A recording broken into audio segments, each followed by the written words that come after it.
चलिए तो शुरू करते हैं। अनंत लंबे आवेशित तार के निकट वैद्युत क्षेत्र की तीव्रता। इसके लिए हमने क्या किया, ये अनंत लंबा तार मान लिया और जिसको हमने क्या किया हुआ है, धन आवेशित दे दिया हुआ है, धन आवेश दे दिया हुआ है, धन आवेशित कर चुके हैं।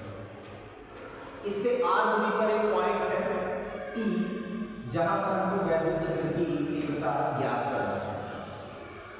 तो सबसे पहले बात समझिए कि गाउस प्रमेय के आधार पर कर रहे हैं। गाउस प्रमेय के अनुसार जो भी आवेश होना चाहिए वो बंद होना चाहिए, एक बंद पृष्ठ के अंदर होना चाहिए। तो सबसे पहले हम इस आवेश को क्या करते हैं, बंद करते हैं और पूरे आवेश को लेंगे कि ये अनंत लंबा तार है, तो हम अपने हिसाब से जितनी लंबाई हमको चाहिए उतना ही हम क्या करते हैं यहाँ पर, ठीक है, पृष्ठ को बंद कर लेते हैं। इसलिए हम यहाँ पर एक L लंबाई का क्या करते हैं, बेलन ले लेते हैं। L लंबाई का क्या करते हैं, बेलन ले लेते हैं। यानी कि सबसे पहले हम क्या करेंगे कि इस आवेश को बंद करेंगे, इस आवेश को बंद करेंगे। यानी एक गाउसियन पृष्ठ खींचा गया है, एक गाउसियन पृष्ठ खींचा जाएगा। क्या किया जाएगा, एक गाउसियन पृष्ठ खींचा जाएगा और इसकी वजह से हम वैद्युत क्षेत्र की तीव्रता निकालेंगे। क्या करेंगे, वैद्युत क्षेत्र की तीव्रता। तो सबसे पहले आपको एक लंबाई का तार दिया गया, फिर आपको बोला गया कि इस तार से r दूरी पर एक पॉइंट है आपके लिए P, जहां पर आप क्या करो, वैद्युत क्षेत्र की तीव्रता बताओ। तो आपको पता होना चाहिए गॉसियन पृष्ठ जो है वो सममित आकृति का होना चाहिए। किसी बच्चे के मन में आ रहा है यहाँ पर आपने सिलेंडर तो लिया हुआ है, ठीक है, यानी जो गॉसियन पृष्ठ है ये आपने बेलनाकार ही क्यों लिया, अभी गोला आप ले लीजिए। तो गोला अगर आप लेंगे तो फिर वो गोला इस आवेश वितरण के लिए सममित नहीं होगा, क्योंकि आपको पता है कि जो आवेश है जब इनसे वैद्युत रेखाएं निकलेंगी तो हमेशा लंबवत निकलेंगी। गॉसियन पृष्ठ की दो स्थिति होती है। सबसे पहले कि गॉसियन पृष्ठ पर जितनी भी वैद्युत रेखाएं आए वो लंबवत होनी चाहिए, जितनी भी रेखाएं आए वो गॉसियन पृष्ठ पर लंबवत होनी चाहिए और साथ ही साथ गॉसियन पृष्ठ जो है वो आवेश के सममित होना चाहिए। आप समझो कि जो सिलेंडर होगा वो इसके चारों तरफ बराबर होगा, बराबर दूरी पर होगा, तो सममित आकृति का होना चाहिए।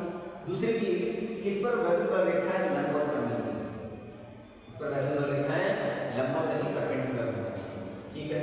अब समझो यहाँ धन आवेश है, बेसिकली आपको पता है कि किसी भी धन आवेश के कारण जब वैद्युत रेखाएं निकलती हैं तो वो पृष्ठ से दूर की हो जाती हैं। यानी यहाँ पर इसकी वजह से जो वैद्युत क्षेत्र की दिशा बनेगी वो जाएगी दूर की ओर, मतलब ये हो गया हमारा वैद्युत क्षेत्र की तीव्रता की दिशा, तीव्रता की दिशा हो गई, ठीक है। यहाँ पर इसका वैद्युत क्षेत्र की दिशा हो गई। अब इसके बाद यहाँ अगर एक छोटा सा क्षेत्रफल हम मान लेते हैं या वैसे ही चीजें मान लेते हैं, तो इधर जो वैद्युत क्षेत्र की तीव्रता है, अब यहाँ पर जो क्षेत्रफल सदिश होगा, यहाँ पर जो क्षेत्रफल सदिश होगा वो भी पृष्ठ के लंबवत ही होता है, ये हमेशा होता है।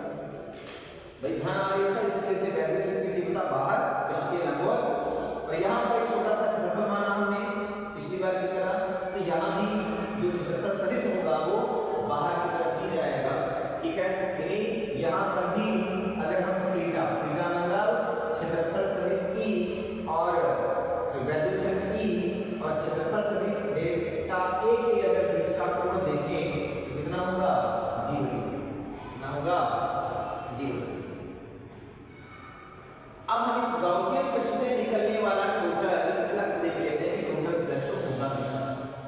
तो गॉसियन पृष्ठ से निकलने वाला फ्लक्स, गॉसियन पृष्ठ से निर्गत, गॉसियन पृष्ठ से निर्गत फ्लक्स ये गॉस कहते हैं, ठीक है। गॉसियन पृष्ठ से निर्गत फ्लक्स कितना हो जाएगा, फाई बराबर, पहले हम फार्मूला लिख लेते हैं, फाई बराबर होता है E, उसके बाद d a cos 0, क्योंकि पृष्ठ यहाँ पर छोटा है, छोटे पृष्ठ से डेल्टा A से निकलने वाला फ्लक्स ढूंढ रहे हैं, डेल्टा A से निकलने वाला फ्लक्स ढूंढ रहे हैं, d फाई E बराबर हो जाएगा E और dA हो जाएगा एंड cos 0 का मान आपका कितना है भाई, 1, cos 0 का मान कितना है, 1, ये हो गया d।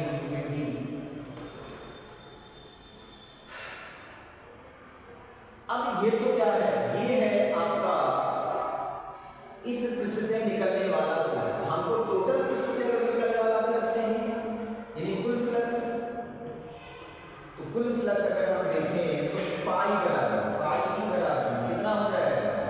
ई इंटू में डी ए मतलब इसका पूरा वक्रपृष्ठ। इसमें ध्यान देने वाली आपकी बात ये है कि ए हम वही रखते हैं जहां से फ्लक्स निकलता है।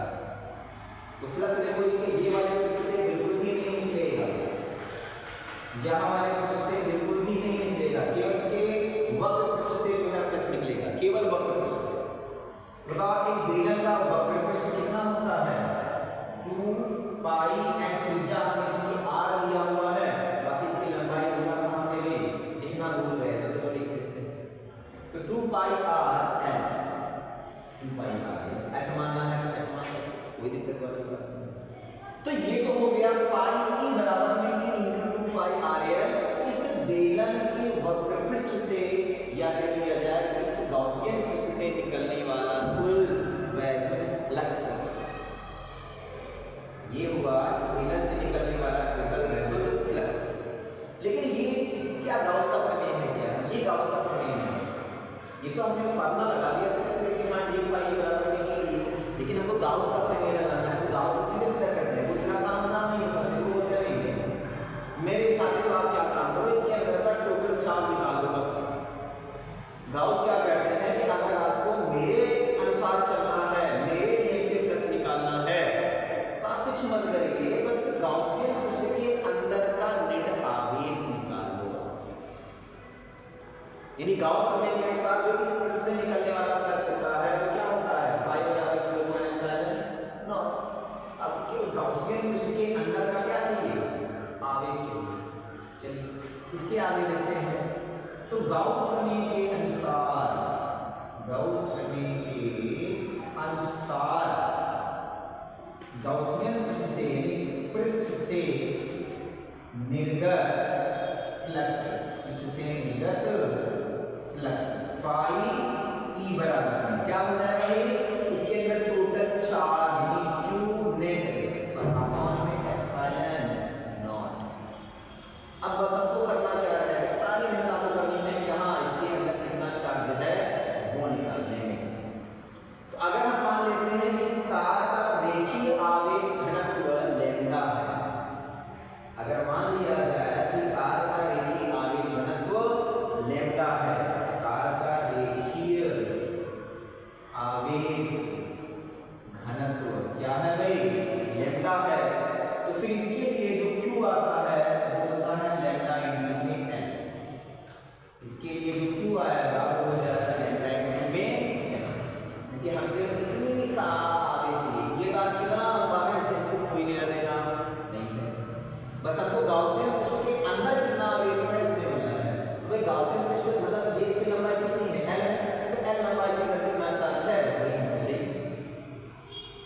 तो गॉस प्रमेय ये है कि गॉस प्रमेय के अनुसार इसके अंदर कितना आवेश है? लैम्डा l अपॉन में एप्सिलॉन। फार्मूला कहता है, अब ध्यान सुनिएगा, फार्मूला कहता है कि इस गॉसियन पृष्ठ से निकलने वाला फ्लक्स होगा ये फाई बराबर e into 2 पाई rl, और फार्मूला क्या है? e a cos theta. कि गाउस क्या कहते हैं? गाउस कहते हैं कि मेरे हिसाब से जो इससे निकलने वाला फ्लक्स होना चाहिए वो q अपॉन एप्सिलॉन नॉट होना चाहिए, यानी lambda into lambda epsilon not होना चाहिए। तो भाई ये फ्लक्स और ये फ्लक्स दोनों अलग अलग तरीके से हैं बस, बट है किसे? ये जो फ्लक्स है ये सूत्र से है, ये जो फ्लक्स निकल रहा है ये गाउस के नजरिए से है, गाउस के अनुसार। तो हम दोनों फ्लक्स को क्या करेंगे? बराबर कर देंगे। ध्यान देना, हमको निकालना क्या है? वो निकालना है वैद्युत क्षेत्र की तीव्रता। क्या निकालना है? वैद्युत क्षेत्र की तीव्रता निकालनी है।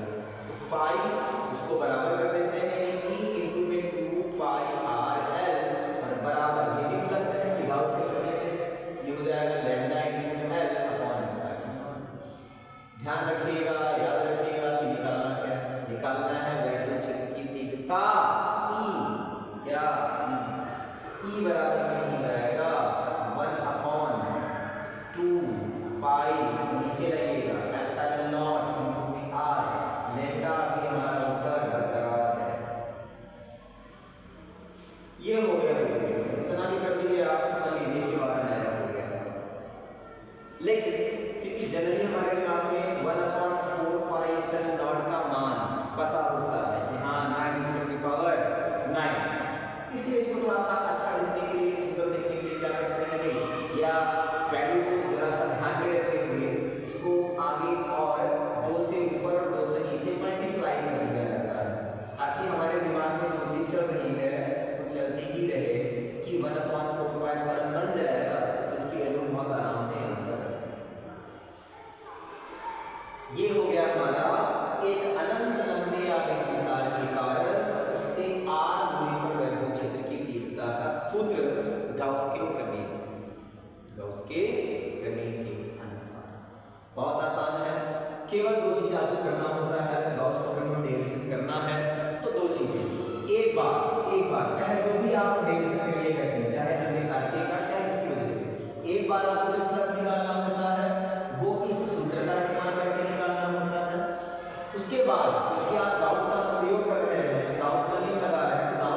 हर डेरिवेशन में करना होगा।